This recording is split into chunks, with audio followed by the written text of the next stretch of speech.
Rumusan Pancasila yang sekarang itu yang ada sekarang itu ya itu sebuah pengorbanan. Tadi sejak awal memang pembicaraan tentang ini sensitif sekali ya. Dan kalimat-kalimatnya itu sudah dipertimbangkan.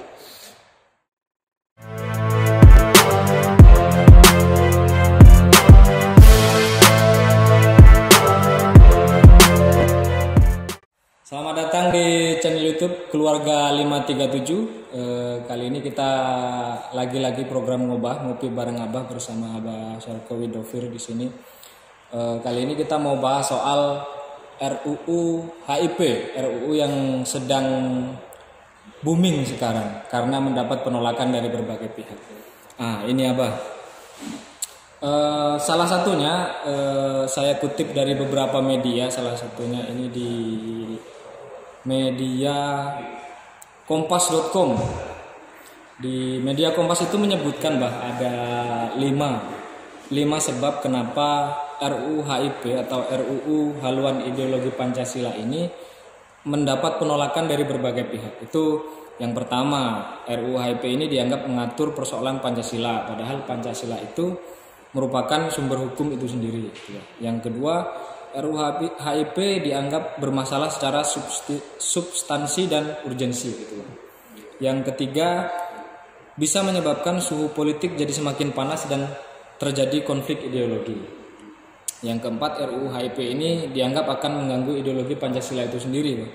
Terus yang kelima, RUU HIP ini dinilai bisa mengacaukan sistem ketatanegaraan dan pemerintahan. Juga dikhawatirkan adanya RUU HIP ini memiliki tujuan untuk menghidupkan kembali Partai Komunis Indonesia. Nah, itu pendapat-pendapat itu dirangkum oleh pihak Kompas itu dari berbagai sumber. Kalau menurut Abah sendiri itu, Bah, menanggapi isu-isu yang baru ini santer ini, Bah.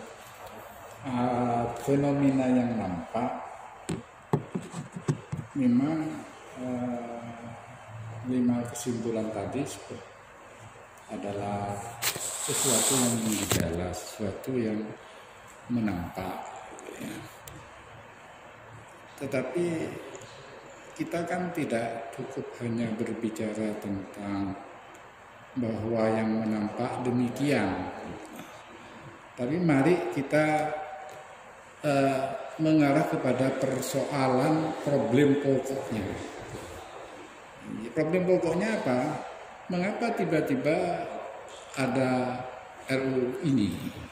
Kalau akibat-akibat yang tadi yang diprediksi itu kan akibat-akibat yang diprediksi oleh Kompas tadi.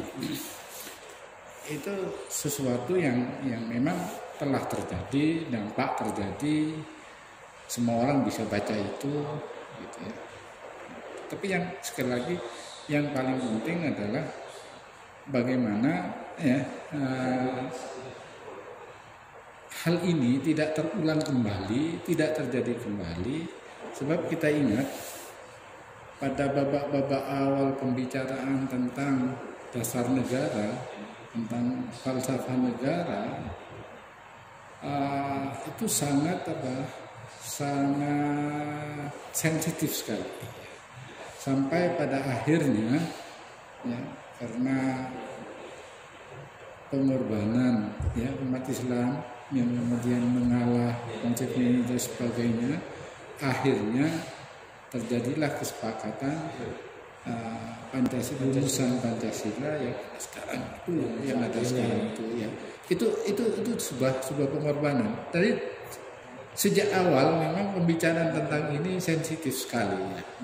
Dan kalimat-kalimatnya itu sudah dipertimbangkan.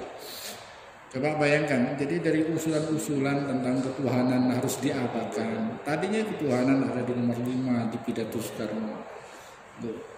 Kemudian dinaikkan jadi nomor 1, ditambah lagi dengan ketuhanan yang Maha Esa. Kemudian sila-sila yang keempat dan sebagainya dengan rumusan kata-kata yang sudah tidak lahir dari satu orang itu, tapi lahir dari sebuah kesepakatan bersama. Makanya kalimatnya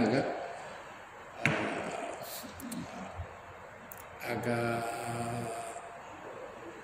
sangat terkesan, sangat hati-hati.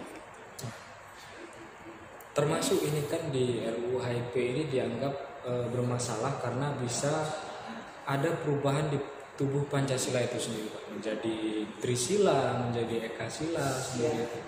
Nah itu seperti apa? Ya, ya sebetulnya nggak boleh ada lagi pemerasan ya, pemerasan dari 5 sila jadi 1 sila dan sebagainya. Tapi 5 sila itu sudah memang inti ya, inti daripada negara ini, inti daripada masyarakat Indonesia, inti daripada kebudayaan Indonesia. Sebab founding fathers kita Soekarno menyebut bahwa 5 hal itu sudah memang ada sejak lama di negeri ini. Maka yang inti begitu masih mau diperas lagi, gitu, ya. Tidak, itu berarti bukan memeras, tetapi punya makna mengurangi.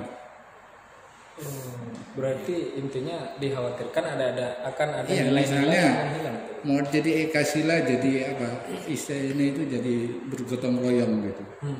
Mana mungkin bergotong royong punya makna ketuhanan? Mana mungkin gotong royong bermakna kesepakatan, permusyawaratan dalam sistem dan seperti yang termaktub dalam sila pertama itu. Mana mungkin gotong royong misalnya punya makna kemanusiaan yang adil dan beradab. Artinya Pancasila yang saat ini memang sudah dianggap yang paling tepat, betul? Bukan yang paling tepat, bukan yang paling benar, tetapi yang disepakati oleh bangsa ini untuk dijadikan sebagai dasar. Jadi pilihan-pilihan lain sudah ditawarkan. Kita tahu sebelum negara Indonesia ini ada 3 prototipe kenegaraan, ya. Ada negara kapitalis atau individualis atau liberalis, di satu sisi. Di sisi lain ada negara sosialis yang ateis, yang komunis. Di sisi lain lagi ada negara Islam, negara yang berdasarkan keagamaan. Kita mencoba merumuskan, bermusyawarah ya, untuk mendapatkan sebuah kesepakatan tentang sistem kenegaraan, tentang falsafah kenegaraan kita. Maka dicapailah Pancasila itu.